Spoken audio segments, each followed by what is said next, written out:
श्री राधे श्री राधे श्री राधे श्री राधे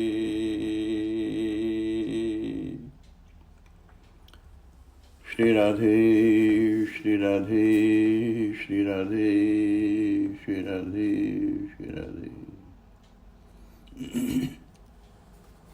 चारों तरफ शोर है,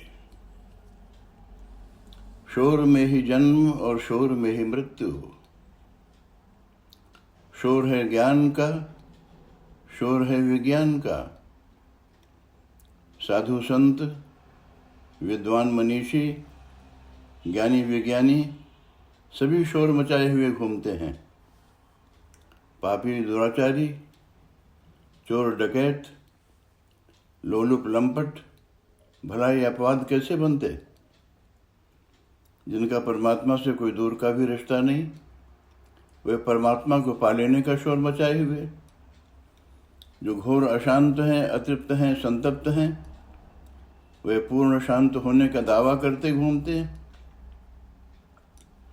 जो वासनाग्रस्त हैं, निरंतर काम चिंतन ही जिनका लक्ष्य है, वे प्रेम के दावेदार हैं। सत्य का जिन्हें कोई अनुभव नहीं, जिनका समग्र व्यक्तित्व झूठ पर टिका है, गिरगिट की चाल है जिनकी, वे सत्य का दावा करते चलते हैं। वाणी के शोर में मिथ्या के ढेर पर सत्य का मुलम्मा चढ़ाकर अभागी जिंदगी जीने वाले कालनेमियों का नकाब कभी न कभी तो उतरता ही है, और तो उन्हें हाथ लगती है टूटी आंसू भरी जिंदगी, पीड़ा कराह चीत्कार में डूबी हुई जिंदगी। वाणी का प्रयोग सत्य के लिए हो, वाणी प्रेम का प्रवाह बन जाए, वाणी से ज्ञान का प्रकाश हो, तो वाणी धन्य हो सकती। परंतु विचित्रता तो यह है कि जो वाणी सत्य बन चुकी है, जिस वाणी में प्रेम भर गया है, जो ज्ञान से प्रकाशित हो गई, वह वाणी शब्दहीन हो जाती। ऐसी वाणी जिसे प्राप्त हो गई है, वह निशब्द हो गया। वो बोलता नहीं है तो भी समस्त श्रुतिसार रस उसके रोम रोम से बहता रहता है। अभिप्राय है कि सत्य वाणी का विषय नहीं, प्रेम विश्लेषण का विषय नहीं, ज्ञान भाषण का विषय नहीं। सत्य का, प्रेम का, ज्ञान का केवल अनुभव किया जाता है। जो इनके विश्लेषण में लगा है, जो इनकी नित्य नूतन व्याख्याएं प्रस्तुत करता जाता है, वह भ्रांत है।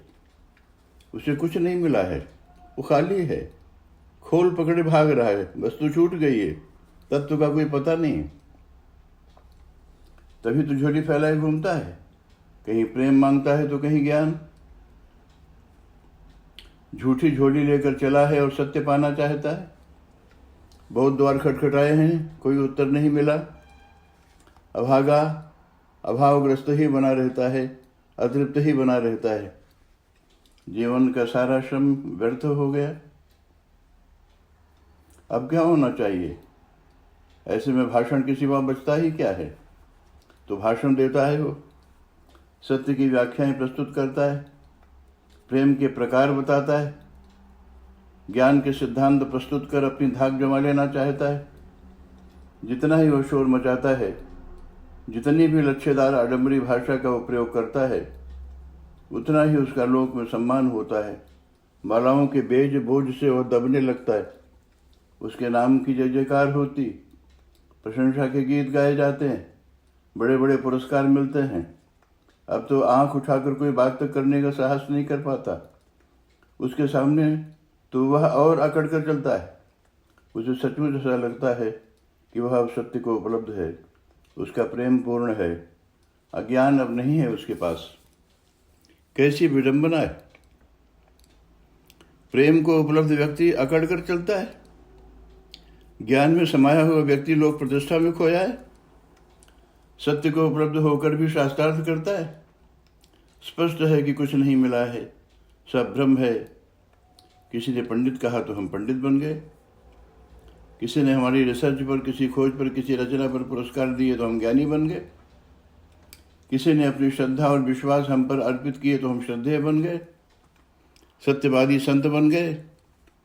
किसी ने फूल समर्पित किए प्रेम के तो हम प्रेमास्पद बन गए। प्रेम का पता नहीं और प्रियतम प्रेमास्पद बन गए। यह सब हम बनते गए हैं, हुए कुछ भी नहीं। ये तो समाज ने अपने स्वार्थ में हमें बनाया है और हम अपने स्वार्थ में बनते गए हैं। समाज ने हमारा शोषण किया है और हमने समाज का। सत्य, प्रेम, ज्ञान से शून्य समाज को हमारे जैसा सहारा चाहिए था तो हम सहारा बन गए, सत्यवादी बन गए, प्रेमी बन गए, ज्ञानी बन गए। तब बड़े बड़े मंच बने, बड़ी बड़ी व्यवस्थाएं बनी, बड़े बड़े प्रबंध बने और हमने जोर शोर से बड़े बड़े कलात्मक भाषण प्रस्तुत किए। सत्य की, प्रेम की, ज्ञान की हमने बड़ी बड़ी बातें की। लोग चमत्कृत हुए और तब आश्रम बने, संस्थाएं बनी, मठ बने, मंदिर बने। यही तो व्यापार चल रहा है व्यक्ति व्यक्ति के बीच, समाज और व्यक्ति के बीच यही हो रहा है। धर्म और व्यक्ति के बीच भी कुछ ऐसा ही चल रहा है। वाणी शांत हो तो ज्ञान प्रकट हो, अंतर्दृष्टि मिले तो सत्य प्रकाशित हो, अंतःकरण शांत हो तो प्रेम प्रकट हो। वाणी का शोर ज्ञान नहीं प्रकट कर सकता। दृष्टि बहिर्मुखे वासना की परतें हैं, दृष्टि पर तो असत्य ही मिलेगा जीवन में। अंतःकरण चंचल है तो वासना में ही विचरण होगा व्यक्ति का। उपनिषद यही कहते हैं।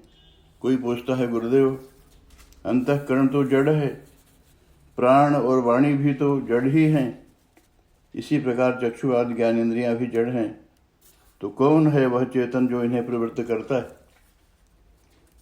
केनेषितं पतति प्रोषितं मनः, केन प्राणः प्रथमः प्रैतियुक्तः, केनेषितं वाचमिमां वदन्ति चक्षुः, श्रोतं क उ देवो युनक्ति। केनोपनिषद प्रथम खंड। गुरुदेव उत्तर देते हैं कि जो मन, प्राण तथा इंद्रिय मात्र का समस्त जगत का परम कारण है, जो इन सब का जनक है, जिसकी सत्ता से ही वे अपना कार्य करने में समर्थ होते हैं, जो इन सब का ज्ञाता है, वह परब्रह्म ही इन सब का प्रवर्तक है। इंद्रियां उसे नहीं जान सकती, आंखों से उसे देखा नहीं जा सकता, वाणी उसका प्रतिपादन नहीं कर सकती, मन की सीमा से भी वह परे है, ज्ञान के द्वारा भी उसे नहीं पाया जा सकता। इंद्रियां जिसे जानती हैं वह उससे भिन्न है, इंद्रियां जिसे नहीं जानती हैं वह उससे भी भिन्न है। पुनः केनोपनिषद का वचन, श्रोत्रस्य श्रोत्रे मनसो मनो यद्वाचो ह वाचम स उ प्राणस्य प्राणः, चक्षुश्चक्षुरुतिमुच्यधीराः प्रेत्यास्मान् लोकादमृताः भवन्ति, न तत्र चक्षुर्गच्छति न वाग् गच्छति, नो मनो न विद्या न विजानीमो, यथैतद् अनु शिष्यादन्यदेव तद्विदितादथो अविदिताद् अधि इति शत्रुम इति शुश्रुव पूर्वेशां ये नस्ततः व्याच चक्षुरे। गोस्वामी तुलसीदास जी की दृष्टि में ब्रह्म का आदि अंत इंद्रिय गम्य नहीं है। ब्रह्म के सकल क्रियाकलाप इंद्रियों के बिना संपन्न होते हैं। वह चलता तो है परंतु उसके पांव नहीं है, कान नहीं है फिर भी सुनता है। समग्र सृष्टि उसी का कार्य है परंतु उसके पास हाथ नहीं है। समग्र रसों का उपभोक्ता है वह परंतु मुख नहीं है। सर्वज्ञ है, सर्वप्रवाचक है परंतु वाणी नहीं है उसके पास। इस प्रकार का है वह परब्रह्म, सर्वथा अप्रमेय, अज्ञेय, अलौकिक तथा अनिर्वाच्य। आदि अंत को जासु न पावा,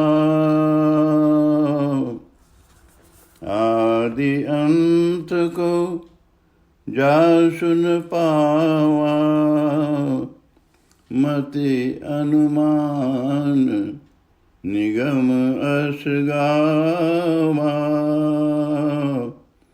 बिनु पद चलई सुनै बिनु काना, कर बिनु कर्म करे विधि नाना।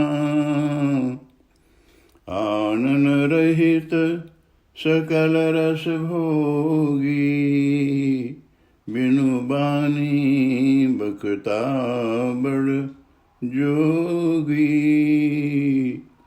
तन बिनु परस नयन बिनु देखा, गहई घ्राण बिनु वास शेषा।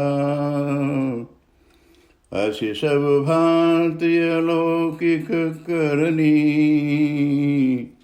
महिमा जासु जाय नहीं बरनी। महिमा जासु जाय नहीं बरनी।